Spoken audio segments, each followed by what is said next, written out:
Estamos estudiando la vida de Pablo. Y Pablo tenía un buen amigo, ¿sí? Un buen amigo que tuvo sus diferencias con él. Se pelearon en un momento, no se pelearon, sino tuvieron un altercado ahí en un momento. Y era un muy buen amigo de Pablo. Y este amigo se llama Pedro. Y Pedro escribe una carta, dos cartas en realidad. Y en 1 Pedro capítulo 2, versículo 21 dice: para esto fuisteis llamados, porque también Cristo padeció por nosotros, dejándonos ejemplo para que sigáis sus pisadas. Vos me estás diciendo que el Señor Jesucristo dejó un camino, dejó huellas para que nosotros podamos seguir sus pisadas, ¿sí? Y Pablo dice: sed imitadores de mí como yo soy de Cristo. Y en Filipenses 3:17 Pablo dice: sed imitadores de aquellos que andan por buenos caminos, que imitan a Cristo, imitadle a ellos. Seguí los pasos de estas personas porque estas personas siguen a Cristo. Y el ejemplo máximo es el Señor Jesucristo. Y mira, quiero mostrarte una foto, pero antes de mostrarte la foto, en el 2019, en febrero, Dios nos regaló una hermosa propiedad en Palabra de Vida, Paraguay, en el lugar donde yo trabajo, donde yo sirvo a Dios en Paraguay. Nos regaló una hermosa propiedad. Y hay mucho por soñar, mucho por construir. Pero antes de construir cualquier cosa, con el equipo oramos y tomamos la decisión de traer ingenieros y arquitectos para que vengan a la propiedad y puedan hacer un plan maestro, ¿sí? Un proyecto maestro de todo lo que se iba a construir, para poder tener un norte, para poder administrar bien los recursos, administrar bien el equipo, el ministerio. Entonces vinieron un grupo de 12 arquitectos, ingenieros, y empezaron a construir, a planificar. El auditorio va a estar acá, la cocina va a estar acá, el salón de juego va a estar acá, el comedor va a estar acá. Y hermoso proyecto, hermosa visión futura. Pero llegó al punto de, yo soy el loco de los caminos. Llegó el punto donde teníamos que conectar el comedor al auditorio, el auditorio al salón de juegos. Y le pregunté al ingeniero, le dije: ¿cuál es la mejor forma de armar caminos, de armar veredas? Y me dice: mira, Reisi, te voy a dar un consejo. No construyas todavía los caminos. Deja que las personas marquen el camino. Y una vez que el camino esté marcado, construí sobre el camino que ya estaba marcado. Porque de esa forma vas a invertir recursos, vas a invertir energía, vas a invertir dinero en un camino que después las personas no van a utilizar. Entonces seguí el consejo de estas personas. Y lo tomé para una aplicación espiritual en mi vida. Lo tomé para una aplicación espiritual en mi vida y quiero que sea la aplicación también para tu vida espiritual. Jesús ya dejó un camino. No inviertas dinero, no inviertas recursos, no inviertas energía, no inviertas tu juventud queriendo construir tu propio camino. Mira, la siguiente foto es una foto que está acá afuera. A esto se referían los ingenieros. Invertís dinero. Invertís concreto, cemento, tierra. Vienen los albañiles a construir una hermosa vereda donde vos podés andarse en skate, podés correr, cuando llueve no te embarrás. Pero después venimos nosotros y caminamos por otro lado. El Señor Jesucristo dejó pisadas, dejó un camino marcado para que vos sigas. Y vos, queriendo construir tu propio camino, queriendo construir tu propia vida, manteniéndote en tu propia verdad. Hay caminos que al hombre le parece derecho, es lindo, es amplio, pero su fin es camino de muerte. Y vos posiblemente estás invirtiendo tu vida, recursos, energía, dinero, tiempo, tu juventud, los mejores años de tu vida, donde tenés energía, donde tenés lucidez en cosas que al hombre le parecen derecho, pero al terminar tus días te vas a dar cuenta que no encontraste en ellos contentamientos porque te olvidaste de tu Creador, te olvidaste de caminar y transitar por el camino que el Señor Jesucristo dejó marcado. Y Pablo se refería a esto. Él decía, sed imitadores de mí como yo de Cristo, porque Jesús dejó pisadas. Y hoy vamos a estar hablando de la regla del juego. Para jugar en una partida, para empezar una nueva partida, hay reglas. Vos no podés salirte de las reglas del juego. Hay reglas. Y la regla del juego es una fe absoluta. Mira, no podés transitar en la vida cristiana sin fe. No podés caminar, no podés agradar, no podés complacer a Dios sin fe. La fe es importante. Y mira lo que dijo Pablo.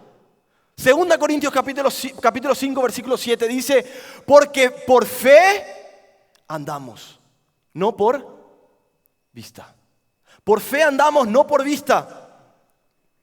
Y me hizo acordar a una película que vi. ¿Conocen esta película?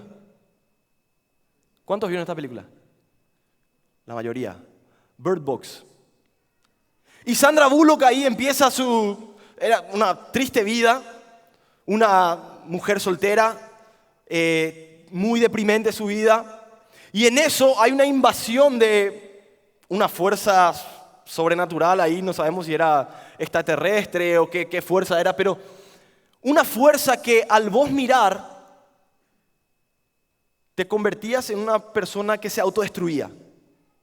Entonces, si vos mirabas aquel espectro, o te tirabas de un acantarillado, te quemabas vivo, o te autodestruías. Entonces, los que se avivaron se dieron cuenta que el problema no estaba en el espectro, sino en mirar, en ver. Entonces, ¿qué hacían? Se vendaban los ojos. Y toda esta historia de Sandra Bullock empieza con que toda la historia trata de cómo vivo mi vida sin ver. Y tiene hijos, y a los hijos les enseña a no mirar, y cubren las ventanas, y en eso empieza un camino por el bosque, por los ríos, todo sin ver. Y Pablo a esto se refería, andamos por fe, no por vista. Pero en el camino de la vida, en el juego de la vida, van a haber personas que que Satanás, el enemigo, va a utilizar. Aún tu propia familia, aún los propios cristianos, aún tus propios hermanos van a ser utilizados para que vos pierdas el enfoque de la persona del Señor Jesucristo y para que pongas tu vista en las cosas de esta tierra. Y en la película pasó. En la siguiente diapositiva habían hombres y mujeres que los espectros usaban para poder abrir los ojos de las personas que querían vivir por fe, no por vista. Entonces, Pablo nos enseña de que la vida cristiana es por fe, no por vista. Y la pregunta para vos en esta mañana es, ¿dónde está tu visión? ¿Está en lo terrenal o está en lo celestial? ¿Dónde está tu visión? Mira, quiero mostrarte 3 cosas de la vida de Pablo. Él tuvo una fe en la obediencia. Una fe en la obediencia. Y vos me preguntás, pero ¿cómo fe en la obediencia? Mira, Pablo empieza la carta de los Romanos explicando este concepto y cierra la carta de los Romanos en el capítulo 16 con nuevamente este concepto de la fe en la obediencia. Romanos 1:5.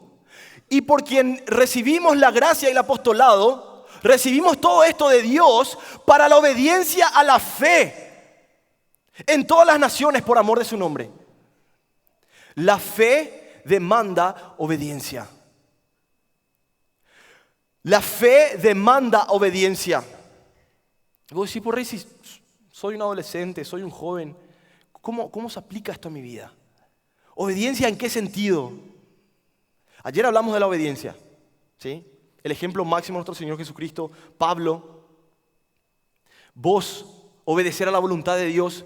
Pero en la voluntad de Dios van a haber cosas que racionalmente hablando, que la lógica humana no va a comprender, pero la paz de Dios que sobrepasa todo entendimiento va a guardar tu mente y tu corazón, y la fe es necesaria para poder caminar en la vida. La fe va a impactar a la gente alrededor tuyo. Tu fe va a impactar a tu alrededor, a tu familia, a tu iglesia, a tus amigos. Porque para la obediencia de la fe en todas las naciones por amor de su nombre. Romanos 16:26. Pero que ha sido manifestado ahora y que por las escrituras de los profetas, según el mandamiento del Dios eterno, se ha dado a conocer a todas las gentes para que obedezcan a la fe. La fe demanda obediencia. La fe demanda obediencia. Romanos 1:17. Pero en el evangelio de la justicia de Dios se revela por fe. La salvación es por fe. Y en el momento de ser salvo, pusiste tu fe solo en Jesús. Y fuiste salvo, fuiste sellado. Pero el versículo continúa y dice, y para fe. No es solamente en el momento de salvación, sino es continuar con ese camino en la fe. Mas el justo por la fe vivirá. Romanos 10 dice, pero no todos obedecieron al evangelio.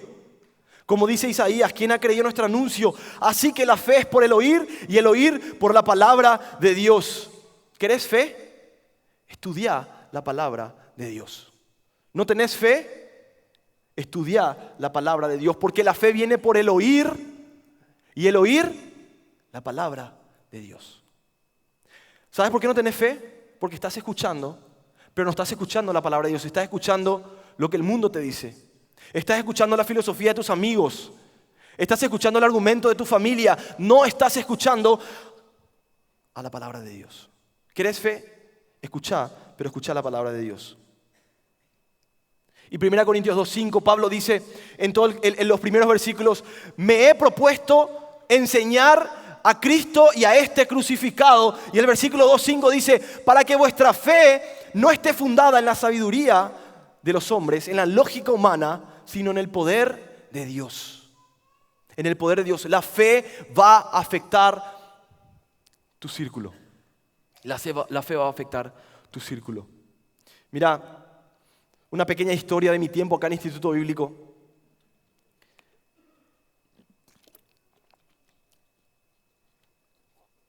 La fe demanda obediencia, acuérdense. Había orado he conocido a mi esposa en el primer año, el segundo año, he empezado a orar con ella y para poder ponerme de novio, ¿sí? Para poder empezar una relación de noviazgo, Dios ha puesto un peso en mi corazón de hablar con mis suegros, hoy en día mis suegros, en ese momento mi archienemigo, ir a Ecuador, de donde es mi esposa, y hablar con mis suegros.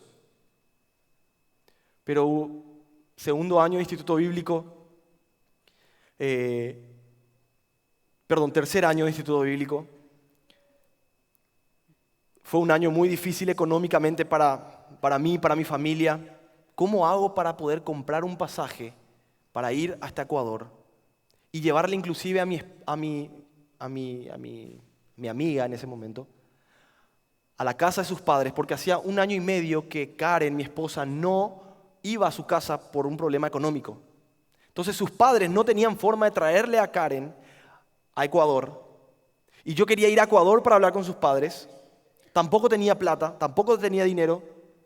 Y no solamente tenía la carga de irme yo, porque era re incómodo si voy yo y no se va ella. Tenía que también llevarla a ella. Entonces batallaba en mi corazón, estaba luchando en mi corazón. Hasta que las vacaciones empezaban el lunes. Y un jueves en la mañana, me acuerdo que en la clase del Instituto Bíblico, esta noche vamos a hablar del Instituto Bíblico. El Instituto Bíblico va a moldear tu fe, va a profundizar tu fe, va a trabajar tu fe, va a estirar tu fe. Me acuerdo que estamos hablando de la fe. Y Dios puso una paz celestial ante algo ilógico humanamente hablando. Reisi, te tenés que irte a Ecuador. Esta es la mujer que yo tengo para vos, tenés que irte a Ecuador. Terminó la clase jueves, todavía no tenía la plata. Termina la clase y digo, Dios, por fe me voy a Ecuador. Medio loco lo mío. Me voy a ir al aeropuerto el lunes, voy a llegar con mi maleta. Yo ni sabía a qué hora salía el vuelo. Yo tomé la decisión de que el lunes yo me voy con mi maleta al aeropuerto. Y le digo a la recepcionista, dame 2 pasajes. Sin plata. Esa fue la decisión que yo tomé. Medio radical. Le dije a Karen y Karen me mira con cara de, bueno, si vos decís. Oramos. Tomé la decisión jueves de mañana. Le dije a Karen, jueves a la tarde, me llega un correo. Yo no había compartido con muchas personas, pero sí habían hermanos y amigos que estaban orando. Me llega un correo de una persona que dice, Reisi, alguien ofrendó para tu pasaje y para el de Karen. ¿Cómo? ¡Wow! Dios, no puedo creer. La fe demanda obediencia. La fe demanda obediencia. Tenía la fe de que Dios iba a proveer, no sé cómo, no sabía cómo. Y tomé el paso, la decisión de decir, voy al aeropuerto. Y Dios proveyó. Cuando los sacerdotes, ante la conquista de la tierra prometida, Dios le dice, crucen el Jordán, y los sacerdotes con el arca cruzaban el Jordán y todavía con los pies mojados, y se mojaron los dedos, se mojaron los tobillos, y Señor, seguro que se va a abrir el Jordán, y se mojaron los pies. Obedecieron y recién ahí vieron el milagro. Señor Jesucristo, ¿no creéis? ¿No os dije que si creéis o que si creyereis veréis mi gloria? ¿Veréis la gloria? La obediencia, la fe demanda obediencia. Y llego a Ecuador. Los padres no sabían que Karen iba a llegar al aeropuerto. Yo salgo, ahí donde te recibe la gente, y hola, ¿cómo estás? Muy incómodo. Y en eso le digo, les tengo una sorpresa. Y sale Karen, después de 1 año y medio sin ver a sus padres. ¡Guau! Eso fue una lloradera, eso fue un grito. Me aparté porque empezaron a venir los guardias de seguridad. Eso fue Pero trajo bendición a la familia en ese momento. Y llegué y le dije, bueno, futuro suegro. No, mentira, no, nunca le digo. Le digo, disculpe, señor Washington, quiero hablar con usted el primer día. No, ya vamos a hablar, Miss. Segundo día, señor Washington, quiero hablar con usted. No, ya vamos a hablar, Miss. Señor Washington, quiero hablar con usted tercer día. No, ya vamos a hablar. Y tengo 6 días nada más en Ecuador, dale, loco, vamos a hablar. El 5.º día, Reisi, vamos a hablar. Nos sentamos, toda la familia alrededor. ¿Cuáles son tus intenciones? Vine a Ecuador, ¿viste? Me interesa tu hija, me quiero casar, quiero empezar una familia. Ajá. Y todas esas preguntas que un padre hace. Y llegó la pregunta, ¿y cómo vas a sustentarle a mi hija? Y en ese momento, el Espíritu Santo tomó control de mi vida y le dice, señor Washington, de la misma forma que le traje a su hija por fe, es como vamos a vivir nuestra vida por fe.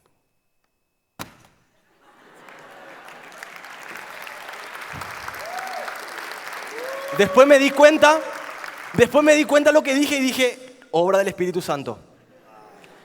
Pero entienden el punto. La fe demanda obediencia y no vamos a poder avanzar en la vida cristiana si no hay fe. Sin fe es imposible agradar a Dios. Hasta el día de hoy mis suegros me dicen, esto es un ejemplo de fe. Y yo he aprendido este ejemplo de otras personas, de otros hombres de Dios. Y vos has aprendido esto de otros hombres de Dios, vivámoslo. Vivamos por fe. No solamente fe en la obediencia, sino fe en la oración. ¿Cómo estás orando? Cuando oramos por tu amigo, ¿qué oraste? ¿Cómo oraste? Dijiste, Dios, el tipo es un desastre, no creo que le pueda salvar. Pero bueno, vamos a orar. Oraste con fe. ¿Crees que Dios tiene el poder para rescatar aún al más pecador de todos? Fe en la oración. Santiago 1:5 al 6 dice: y si alguno de vosotros tiene falta de sabiduría, pídala a Dios. ¿Te falta algo? Pedile a Dios, el cual da a todos abundantemente y sin reproche, y le será dada. Pero hay una condición. Dice: pero pida con fe, no dudando nada, porque el que duda es semejante a la onda del mar, que es arrastrada por los vientos y echada de una parte a otra. Pero pida con fe.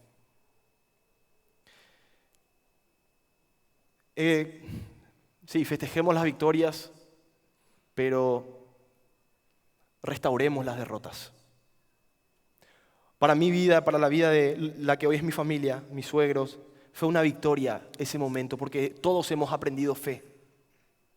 Pero terminó ese viaje, volví al instituto bíblico y un problema similar de dinero, un problema similar de fe.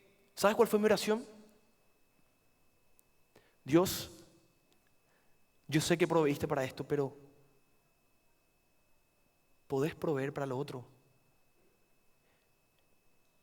Y cuando en mi lectura me encontré con Salmos capítulo 78, me arrodillé y me humillé porque he fracasado.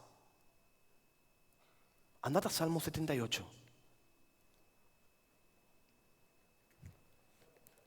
No es algo que tengo ahí arriba en el PowerPoint, pero Salmo 78, después del pueblo de Israel ver el milagro de Dios abriendo el mar, sustentando con agua, después de ver tantos milagros, el pueblo de Israel en el versículo 19 dice: y hablaron con Dios diciendo: ¿podrá poner mesa en el desierto? He aquí ha herido la peña y brotaron aguas y torrentes inundaron la tierra, pero ¿podrá también dar pan? Dispondrá carne para su pueblo. Por tanto oyó Jehová y se indignó, se encendió el fuego contra Jacob, por cuanto no habían creído a Dios ni habían confiado en su salvación. Mi oración fue con incredulidad. He tenido una victoria, he visto el milagro de Dios. Pero volví ante una situación semejante, dudé en incredulidad de que Dios tenía el poder para hacer la misma cosa. Celebremos las victorias, pero restauremos las derrotas. Cuando caí con este versículo dije: Dios, perdóname por mi incredulidad. Perdóname por mi incredulidad. Y fue lo mismo que pasó con Pedro. ¿Se acuerdan cuando Pedro estaba en la barca? Cuando después de alimentar a los 5,000, el Señor Jesucristo le despacha para que crucen el mar y el Señor Jesucristo va al monte a orar. Y en eso viene una tormenta en medio del mar. Días antes habían pasado por una tormenta similar y el Señor Jesucristo le dijo: hombres de poca fe, porque el Señor Jesucristo estaba durmiendo, ¿se acuerdan? Estaba el Señor Jesucristo en la barca y dudaron. Esta vez el Señor Jesucristo no estaba en la barca, estaba en el monte. El Señor Jesucristo decide aparecerse.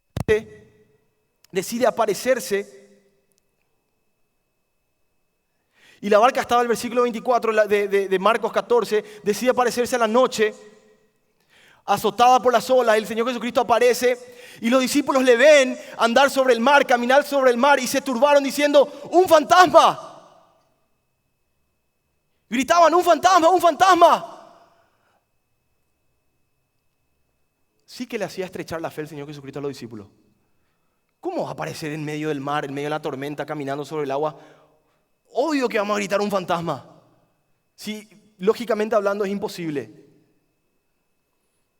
Pero enseguida Jesús le habló diciendo: tened ánimo, yo soy, no temáis. La palabra de Jesús, la palabra de Dios. Entonces Pedro le respondió y le dijo: Señor, si eres tú, manda que yo vaya a ti sobre las aguas. Y él le dijo: ven. Y descendió Pedro de la barca, andaba sobre las aguas para ir a ver a Jesús. Pedro no salió de la barca antes que Jesús le haya llamado. La palabra de Jesús, la fe viene por el oír y el oír por la palabra de Dios. La palabra de Jesús, ven, le dio la seguridad y la confianza en la persona de Jesús para poner su pie en la barca y caminar hacia Jesús. Y Dios hoy te dice, ven, salí de la barca. El lugar más seguro en la tormenta es la barca. Y no es tan seguro que digamos. Y Jesús hoy te dice, ven, salí de tu lugar seguro. Levántate del asiento. Ven. Ven. Pero Pedro dice que, mira lo que dice el versículo. Pero al ver el fuerte viento y tuvo miedo y comenzó a hundirse. Y Dios voce diciendo, Señor, Señor. Y al momento Jesús extendiéndole la mano, asió de él y le dijo, hombre de poca fe, ¿por qué dudaste? Sacó la mirada de la persona de Jesús y lo puso en la tormenta. Estás pasando por tormentas, por una situación difícil. No tengo dinero, no tengo plata, mira, me está pasando esto, me está pasando lo otro. Lógicamente hablando, sí, tienes razón. Pero Dios va más allá de la lógica. Va más allá del razonamiento. Y te dice, ven. La fe viene por el oír por la palabra de Dios. Pedir con fe, fe en la obediencia, fe en la oración. Y por último, fe en los obstáculos. Vos estás enfrentando obstáculos en tu vida hoy. Todos enfrentamos obstáculos.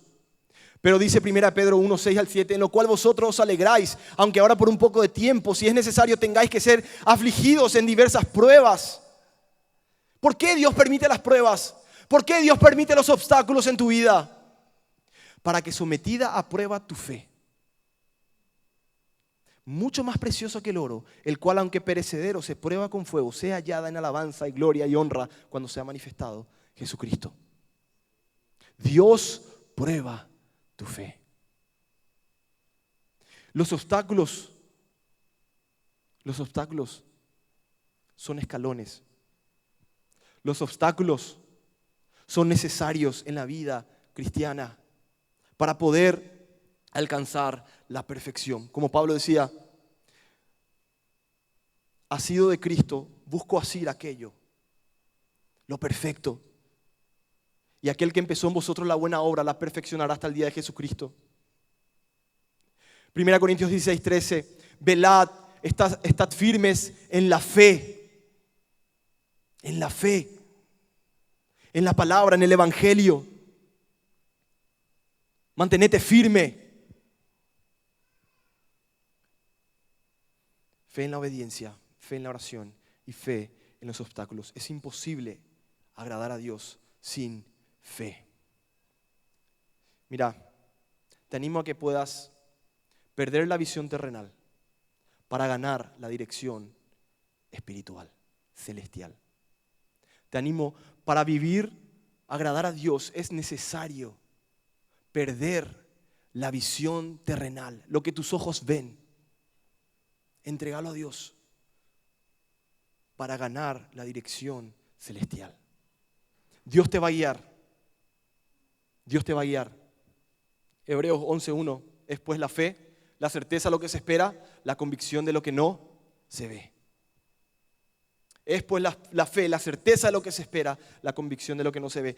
¿Cuántos de ustedes esperaron en el crudo invierno acá de Buenos Aires un colectivo a la madrugada o a la noche? Y estás esperando y ¿será que va a venir? Y hace un frío y tenés que tener paciencia. La certeza de lo que se espera. Yo sé que va a venir el colectivo. ¿Estoy en la parada correcta? Sí, estoy en la parada correcta. La certeza de lo que se espera. Sé que va a venir el colectivo. La convicción de lo que no se ve. No veo todavía el colectivo, pero sé que va a pasar. Es construir una visión celestial con paciencia. Eso es fe. Pero sin fe es imposible agradar a Dios, porque es necesario que el que se acerca a Dios crea que la hay y que es galardonador de lo que le buscan. Dios premia el buscar a Dios. Dios premia la fe. Y terminamos con esto. Gálatas 2:20. Con Cristo estoy juntamente crucificado, y ya no vivo yo, mas vive Cristo en mí. Y lo que ahora vivo en la carne, lo vivo en la fe del Hijo de Dios. Sí, estoy todavía en la carne, estoy todavía en el mundo, no soy del mundo, pero estoy en el mundo. Y lo vivo en la fe del Hijo de Dios.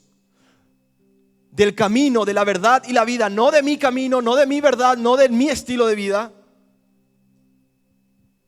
Lo vivo en la fe del Hijo de Dios.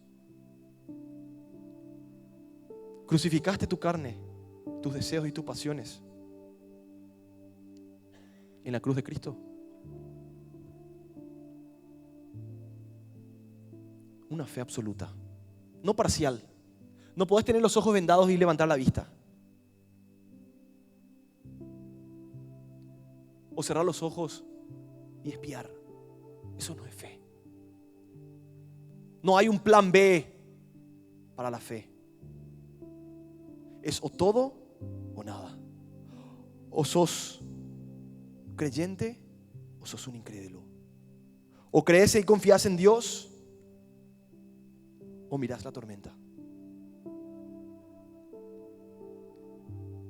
Lo que ahora lo vivo en la carne, lo vivo en la fe. Y termino con este último desafío. Si vivo para Cristo, voy a perder. Pero si Cristo vive en mí, tendré victoria. Y volvemos al comienzo. ¿Sabes por qué no puedes resetear tu vida? Porque lo haces con tus fuerzas. ¿Sabes por qué Pedro fracasó en su ministerio? Porque lo hizo en sus fuerzas. Vos tratás de amar a Dios con tus fuerzas. Pero Juan dice, no. Nosotros le amamos a Dios porque Él nos amó primero. Dios derramó su amor y su gracia en nosotros. Y por esa razón podemos canalizar el amor de Dios hacia Él. Deja que Dios te enseñe a vivir para Él. Pero es Cristo en vos. Es Cristo en vos. Lo que ahora lo vivo en la carne, lo vivo en la fe del Hijo de Dios. Una fe absoluta. Quiero que te pongas de pie. Quiero que te pongas de pie. Quiero que cierres los ojos. Ponete de pie, ponete de pie. Quiero que cierres los ojos y que te hagas una pregunta. ¿Soy un creyente o un incrédulo? Celebremos las victorias, pero restauremos las derrotas. Y muchos de acá están derrotados porque se están hundiendo en medio de la tormenta por haber puesto sus ojos en las circunstancias que le rodean.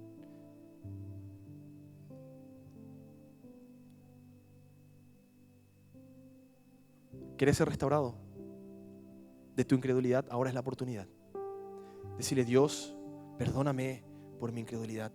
Perdona porque he puesto mi mirada en las cosas terrenales, mi visión en las cosas terrenales, mi vista en las cosas terrenales, en cosas perecederas, en cosas que pasan.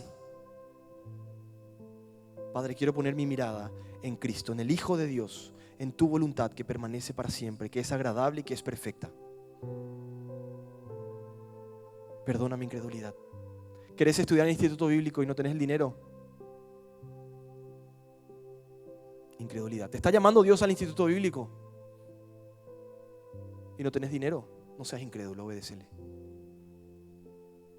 ¿Te está llamando Dios a empezar una relación, pero tenés miedo porque tenés una autoestima baja?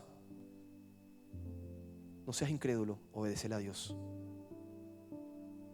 ¿Te está llamando Dios a la obra misionera? No, pero no conozco el país, no, pero no sé cómo voy a sustentarme, no sé cómo. No seas incrédulo, obedécele. Sin fe es imposible agradar a Dios. Dios, perdona por mi incredulidad, perdóname por mi incredulidad. Quiero poner mi mirada en las cosas eternas. Quiero que Cristo viva en mí. Gracias, amados Padre Celestial. Gracias, Señor, gracias, Padre, por la oportunidad de tener a estos maravillosos jóvenes creados para tener esta relación contigo, disfrutar de las riquezas espirituales. Y una de ellas es la fe. Poder experimentar el poder de la fe. El poder de Dios obrando en la vida de cada uno de estos jóvenes. El equipo. Perdónanos, Padre, restaura nuestras vidas. Y Señor, la próxima vez que nos bajemos de la barca, queremos caminar hasta Jesús con fe, terminar nuestra carrera con fe. En el nombre amado de nuestro Señor Jesucristo. Amén.